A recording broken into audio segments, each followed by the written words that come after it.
Terima kasih Dr. Reza. Saudara-saudara sekalian, hari ini kami akan melaporkan beberapa hal terkait dengan data kinerja bidang kesehatan tentunya.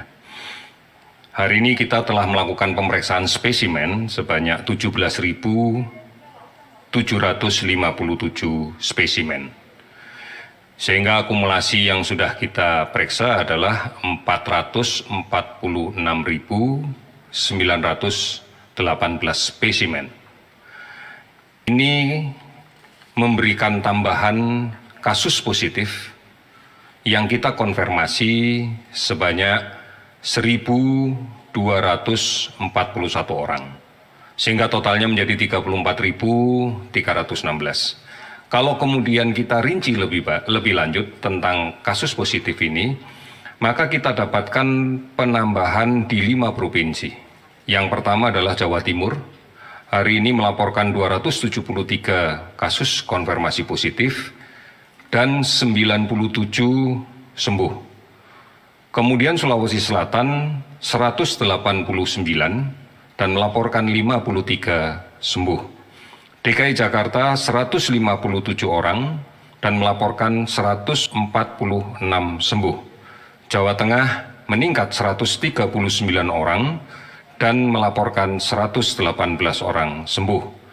Kalimantan Selatan 127 orang positif baru dan 10 orang sembuh. Penambahan kasus positif ini disebabkan karena tracing yang agresif dilakukan, sehingga bisa kita lihat bahwa sebagian besar penambahan kasus ini adalah spesimen yang dikirim oleh puskesmas atau dinas kesehatan, tidak didominasi oleh spesimen yang dikirim oleh rumah sakit. Ini adalah bukti bahwa memang tracing yang agresif akan bisa menangkap begitu banyak kasus positif, dan sudah barang tentu kita akan menginginkan kasus ini kemudian melakukan isolasi dengan sebaik-baiknya secara mandiri agar tidak menjadi sumber penularan bagi orang lain. Tadi sudah cukup jelas disampaikan oleh Dr. Reza bahwa menggunakan masker, menjaga jarak adalah upaya yang terbaik untuk menghindari ini.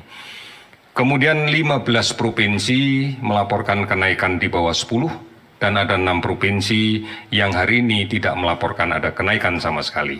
Sebagai contoh, Sumatera Barat hari ini naik 14 pada angka yang kita bisa prediksikan dengan kesembuhan 28.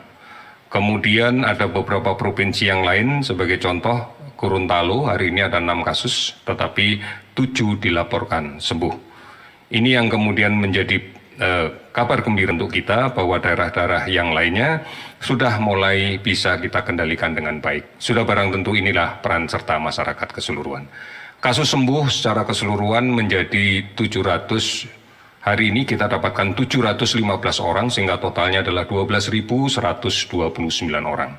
Meninggal 36 orang sehingga total menjadi 1.959. 424 kabupaten kota yang terdampak di 34 provinsi. Pasien yang kita awasi, yang kita tetapkan sebagai PDP adalah 14.242 orang, sementara ODP 43.945 orang. Saudara-saudara, kinerja data yang kita laporkan, kita bisa melihat bahwa memang secara keseluruhan kita masih meningkat angkanya. Tetapi kalau kemudian kita lihat sebaran per provinsi, sebenarnya sebagian besar provinsi sudah dalam kondisi stabil. Beberapa provinsi meningkat karena memang kontak tracing yang kita lakukan lebih agresif lagi.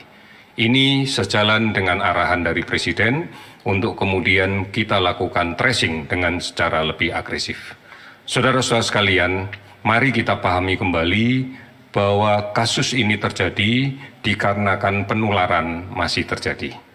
Artinya masih ada orang yang sakit yang tidak melakukan isolasi diri dengan baik, yang berada di tengah-tengah masyarakat, serta masih ada masyarakat yang rentan karena perilakunya belum menjalankan secara disiplin, secara baik, secara benar protokol kesehatan untuk menjaga jarak, menggunakan masker, dan mencuci tangan. Saudara-saudara, ini yang harus kita lakukan secara bersama-sama. Karena dengan cara seperti inilah kita akan bisa mengendalikan keseluruhan dampak di bidang kesehatan dari pandemi COVID-19. Mudah-mudahan ini menjadi pegangan kita bersama agar komitmen kita tetap kuat untuk kemudian mengendalikan penyakit ini. Terima kasih, selamat sore.